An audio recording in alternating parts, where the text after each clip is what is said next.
نماز عشق و وحدت کے اشاروں میں چلے جاؤ، انشاءاللہ تعالیٰ نبی پاک صلی اللہ علیہ وسلم کی رہائش گاہ کو پہنچ جائیں گے۔ یہ آپ کو میں نے پتہ بتایا۔ اب میں آپ کی خطاب کی وجہ سے جو آپ نے خطاب کیا اس میں مجھے تھوڑا سا دو چار اشعار ہے، یہ حلیمہ کہہ رہی تھی میرے گلزار سمجھا، یہ سنانا پڑے گا۔ حلیمہ کہہ رہی تھی،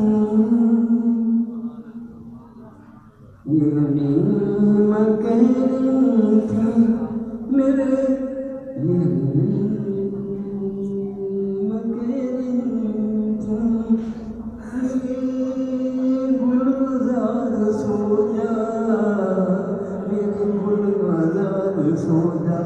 دیکھیے بھی آپ میں نے آواز یہ سنائی کہ میں اس کو تھوڑا سا سوچ لیا، دھیان بدل جاتا تھا تو سوچ کے دیکھیے کہاں کہاں سے اٹھا رہا ہوں۔ یہ حلیمہ کہہ رہی تھی، یہ حلیمہ کہہ رہی تھی میرے گلزار سو جا، میرے گلزار سو جا، یہ حلیمہ کہہ رہی تھی میرے گلزار سو جا، میرے گلزار سو جا، تیرے جاگنے کا صدقہ، تیرے جاگنے کا صدقہ، میری جان زار سو جا، میری جان زار سو جا، تیرے جاگنے کا صدقہ، تیرے جاگنے کا صدقہ، تیرے جاگنے کا صدقہ، تیرے جاگنے کا صدقہ، میری جان زار سو جا، میری جان زار سو جا، تجھے دے رہی ہوں لوری، کرتی ہوں پیار سو جا، تجھے دے رہی ہوں لوری، لوری تجھے دے رہی ہوں لوری، لوری تجھے دے رہی ہوں لوری، لوری تجھے دے رہی ہوں لوری، کرتی ہوں پیار سو جا، تجھے دے رہی ہوں لوری، کرتی ہوں پیار سو جا، تجھے دے رہی ہوں لوری، کرتی ہوں پیار سو جا، تیرے جاگنے کا صدقہ، میری جان زار سو جا، تیرے جاگنے کا صدقہ، میری جان زار سو جا، یہ حلیمہ کہہ رہی تھی میرے گلزار سو جا، میرے گلزار، میرے گلزار سو جا، میرے گلزار سو جا، میرے گلزار سو جا۔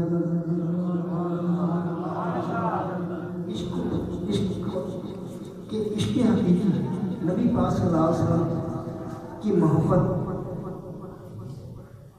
کیا ہوتی ہے؟ آپ کا عشق حقیقی، عشق نبی پاک صلی اللہ علیہ وسلم کیا ہوتا ہے؟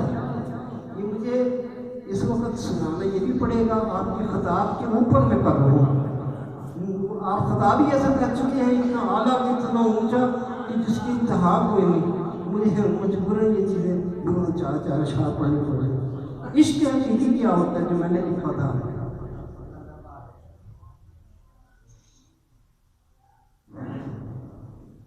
مجھے عشق ہے نبی سے،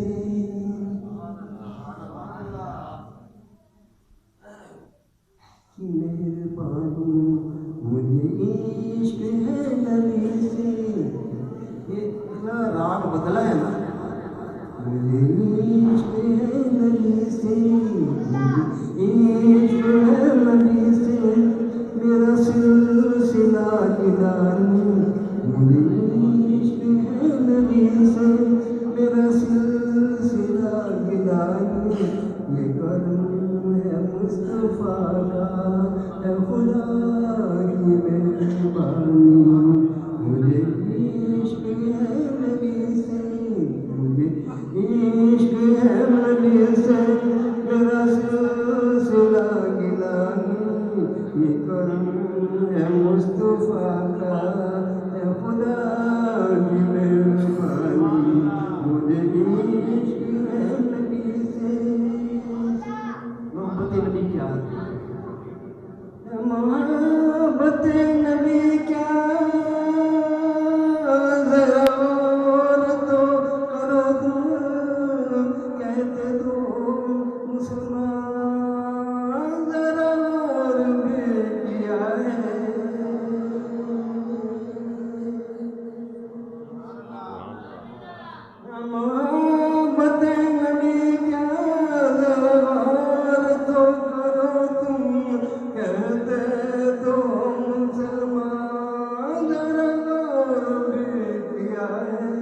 نہ درد دکھ کسی کا نہ درد دکھ کسی کا ہے دل میں بے ایمانی رکھو صاف دل جو اپنا مذہب کی ہو نشانی اے محبت نبی کیا ذرا غور تو کرو تم کہہ دے تو مسلمان ذرا غور کیا ہے نہ درد دکھ کسی کا نہ درد دکھ کسی کا نہ درد دکھ کسی کا اے دل میں بے ایمانی رکھو صاف دل جو اپنا مذہب کی ہو نشانی محبت نبی کا ذرا غور تو کرو تم کہہ دے تو مسلمان ذرا غور کیا ہے نہ درد دکھ کسی کا نہ درد دکھ کسی کا نہ درد دکھ کسی کا ہے دل میں بے ایمانی رکھو صاف دل جو اپنا مذہب کی ہو نشانی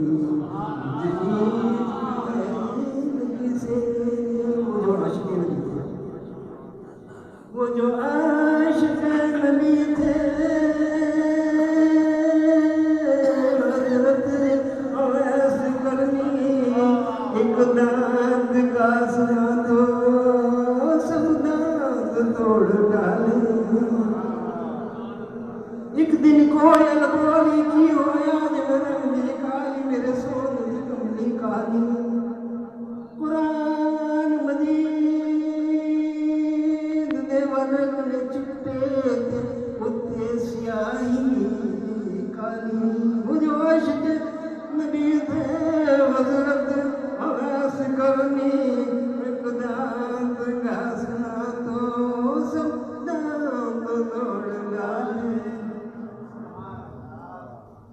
الف روز دوارے تو خیر ملدا ہوئے جس دوارے دا سگمیاں بیوہا بوہا خسمہ دا جگہ چھڑ دیں خیر پاؤندا نہیں سارا جگمیاں وہ جو عاشق نبی تھے حضرت اویس کرنی ایک دانت کا سنا تو سب دانت توڑ ڈالے رب سے جو التجا کی ہم سے جو التجا کی ہر بات رب نے مانی بس عشق مصطفیٰ کی ہے صرف یہ نشانی